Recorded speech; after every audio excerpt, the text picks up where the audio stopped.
Hello, everyone, and welcome to my channel. And today we're going to be talking about the modern authentication in Office 365, how it works, how it will affect your Office 365 tenant. Now, before we proceed, I just want to give this message to everyone that in the second half of 2021, Microsoft will officially depreciating the basic authentication for the entire Office 365, more specifically in Exchange Online. Uh, this means that basic auth will no longer be available, and it will gonna be only modern auth that will gonna be used in Office 365. Now, before we proceed, I just want to talk about what is modern authentication.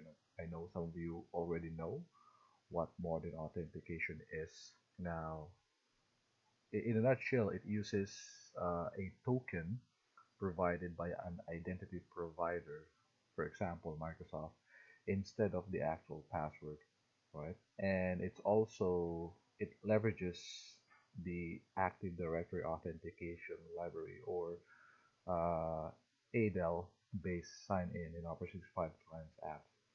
So the good thing about this is modern auth enables features like MFA, SSO, certificate-based authentication, and some of the third-party SAML identity providers, right?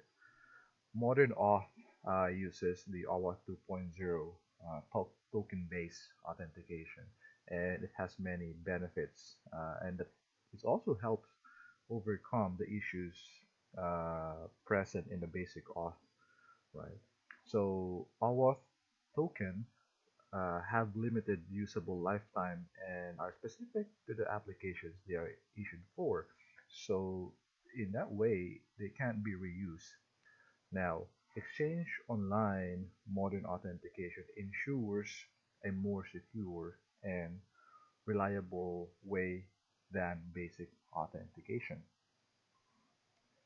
So, with that, as I mentioned, in the second half of 2021, Microsoft will be fully decommissioning or depreciating the basic auth, and they will be starting to use modern auth in all the protocols, especially in the Exchange Online protocols, right? So most clients uses basic authentication to connect the servers, like services and endpoints, because it's simple to set up. The way it works is basic auth in Exchange Online. It sends a username and password uh, with every client access request. So that's how it works. And as you can see here, these are the protocols that will be stopped using basic auth. So you have EWS, Exchange Active Sync, IMAP 4, POP3, and the Remote PowerShell. So these are the protocols that will stop using basic authentication. Blocking basic authentication can also help protect your Exchange Online organization from brute force or password spray attack. So when you disable basic authentication for users in Exchange Online, their email clients and apps must support modern authentication. So that's the most important thing. You need to make sure that the client apps or the mail apps that you're currently using right now supports modern authentication. So some examples of those clients are Outlook 2013.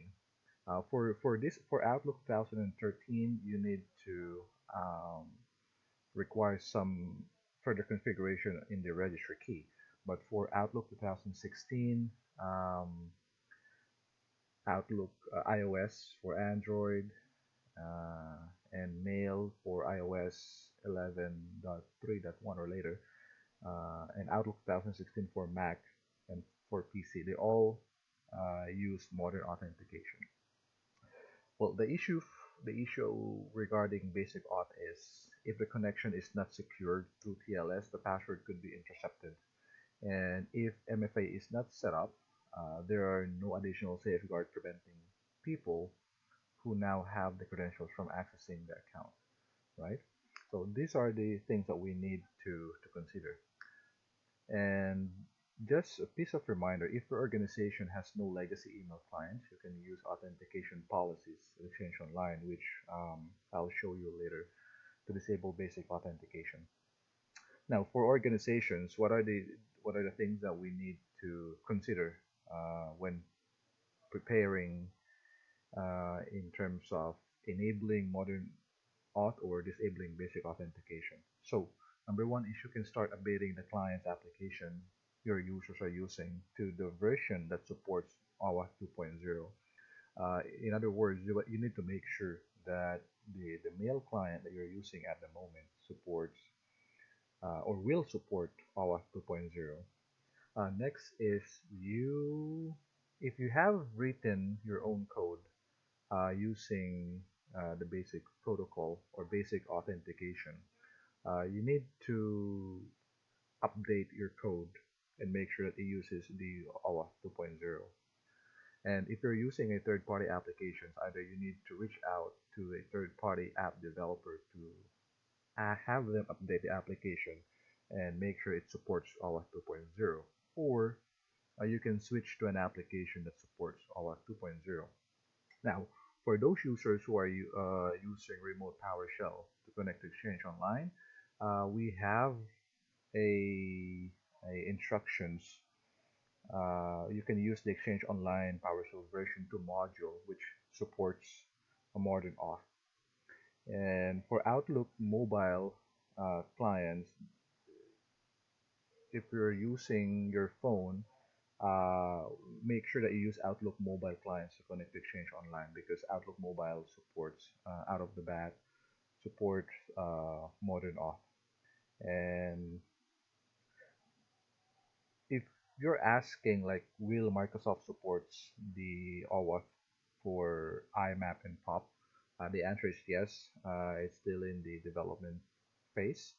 Um, Probably should be out in a few months by now. Um, but as of now, IMAP and POP doesn't support OAuth. So if you have an application that is still using IMAP or POP to connect to Exchange Online, make sure that you update your mail client that supports the OAuth authentication. Now we're going to be talking about how do we disable OAuth in Exchange Online. So if basic authentication is also known as the proxy authentication because the email client transmits the username and password to Exchange Online, and Exchange Online forward or proxies the credential to an authoritative identity provider on behalf of the email client or app. The IDP depends on your organization's authentication models. As you see here uh, as you see in front of you, you have the cloud authentication and you have the federated authentication. So in the cloud authentication, the identity provider is the Azure AD, and for the federated authentication, the IDP is the on-premise solution like ADFS. When the basic auth is blocked in Exchange Online, it is going to be blocked at the first pre-authentication steps. For example, as you see in the cloud authentication, in the steps number one, it will be blocked there before the request reaches Azure Active Directory or the on-premise IDP. Well, the one of the benefits of this approach is brute force or password spray attack won't reach the IDP, which might trigger an account lockout due to incorrect login attempts. So that's the benefit of that.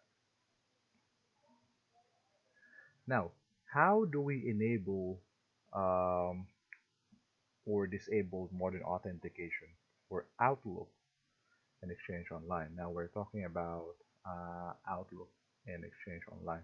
Now, by the way, if you've enabled security defaults in Azure Active Directory, in your organization, basic auth is already disabled in Exchange Online.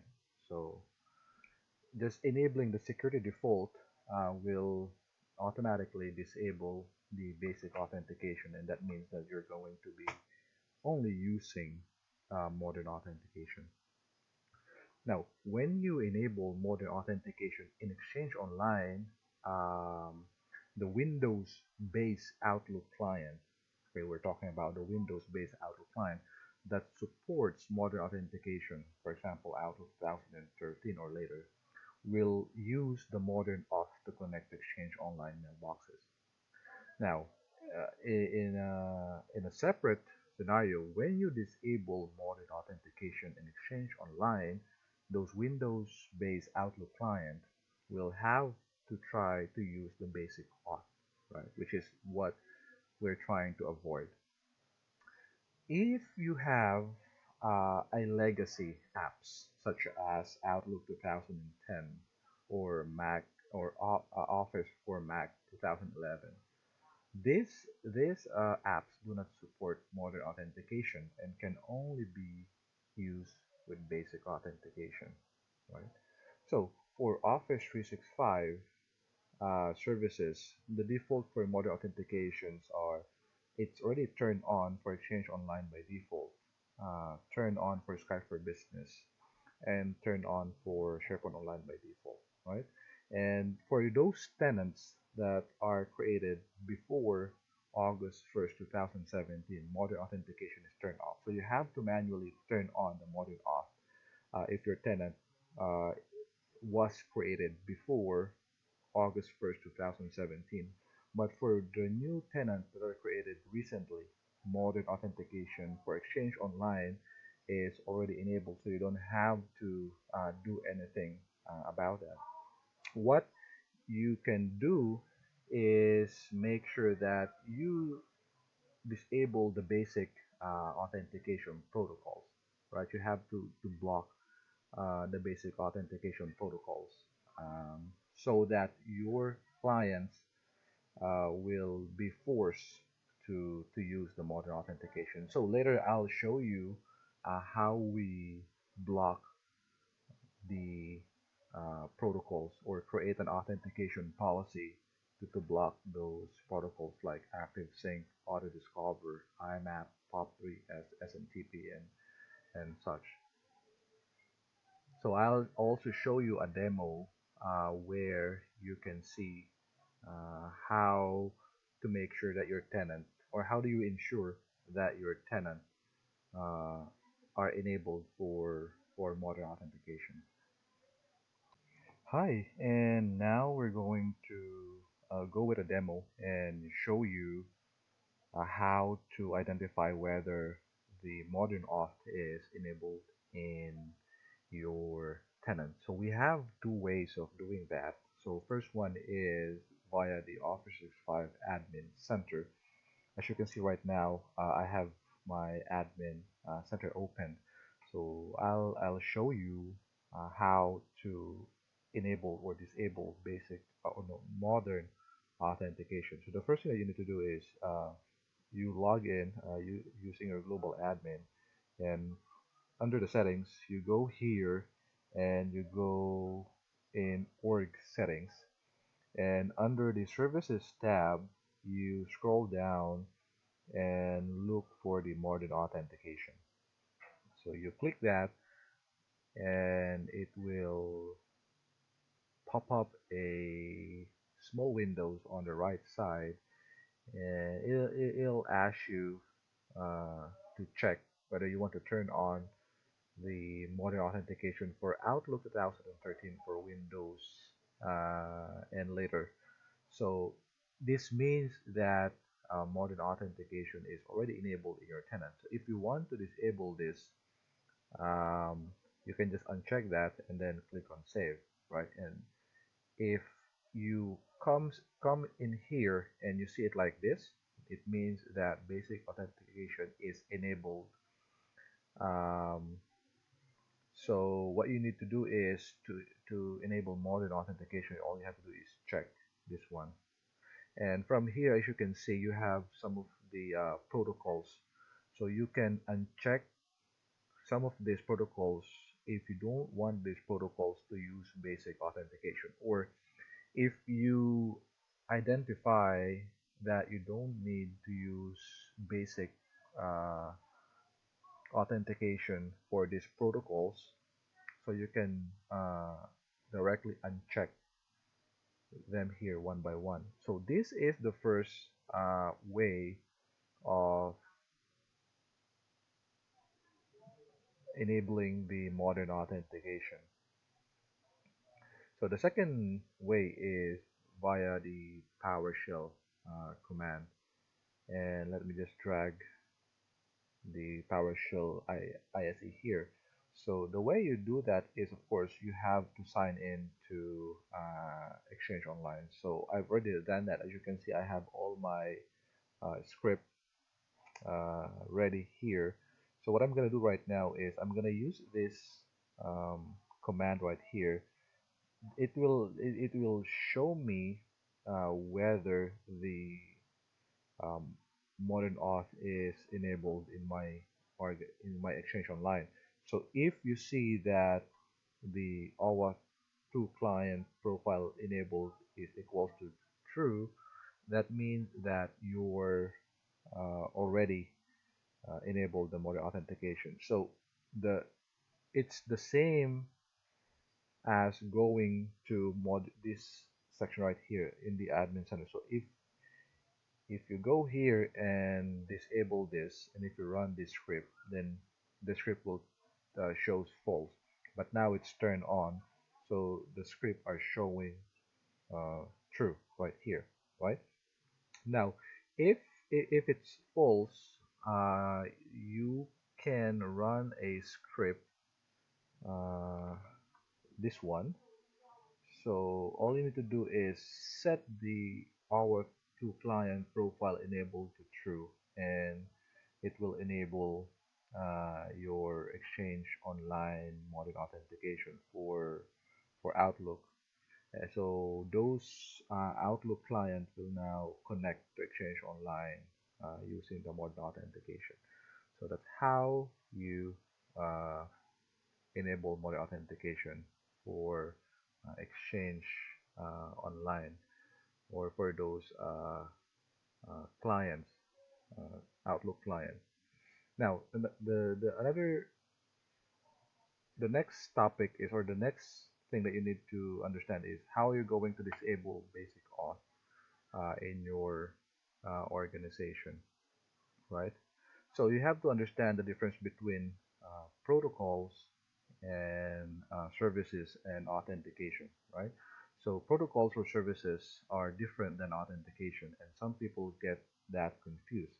So let me show you what I meant. So I'm just gonna go to my tab right here, and I will run uh, this get authentication policy, so at least you'll see what I'm talking about. So right now I got two authentication policy right now that I created. So I have the allow pop and block pop and IMAP. So I'm gonna go and open the allow pop. So I have the command right here.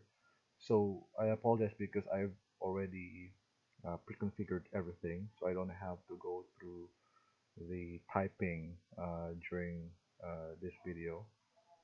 If I run that, so as you can see, these are the protocols, right? So allow basic auth right here. So the false here means that um, the basic auth for active things are disabled. Uh, so same goes with IMAP and POP. So, but for the POP, I set it to true. So, which means that I only allow POP to connect using basic authentication. So I only allow the POP protocol to use basic auth. So if I still have a legacy applications in my environment that I figure out or I understand that are still connecting to my mail server using POP, then I would allow that. But uh, the basic authentication are disabled for this protocol. So we have a script, we have instructions in the Microsoft documentation how to perform this. Um, so these are the first way of doing that. The second way is kind of a manual configuration where you go to your admin center, you go to users, go to active users, and let's select one user, for example. So we go to mail, and under email apps, we click manage. So from here, as you can see, for these users, I'm only allowing these users to use Outlook on the web and Outlook desktop protocols. But for the rest of the protocols, I don't allow this. So which means if the rest of the protocols, the basic authentication are disabled, right? So I'm only allowing modern authentication for these users. So you can do this manually, or you can use the PowerShell to configure an authentication policy, and you can apply this in your organization in the org-wide settings. So how you do that's how you do it, right? So, but just a word of caution. So, as there are not many, reporting available today to understand whether your users are using client that supports modern auth, except the one that we have in Azure AD, the sign-in logs. So you can use that to check uh, who are the users who are still using basic authentication, right? So you have to be careful. So that's why you need to understand first and do a review of your organization and make sure that you have an inventory of users who are still using basic auth, or client that's still using basic auth, right? If you have that, then you can create an authentication policy, and you only assign this to a specific users or a specific group of people that still use basic auth. But for the rest, you can configure the mod authentication and disable the basic authentication. And that's it for today. I hope you learned something. And if you like, you can subscribe so you'll get notified if I upload a new videos. Thank you for watching, guys, and have a nice day.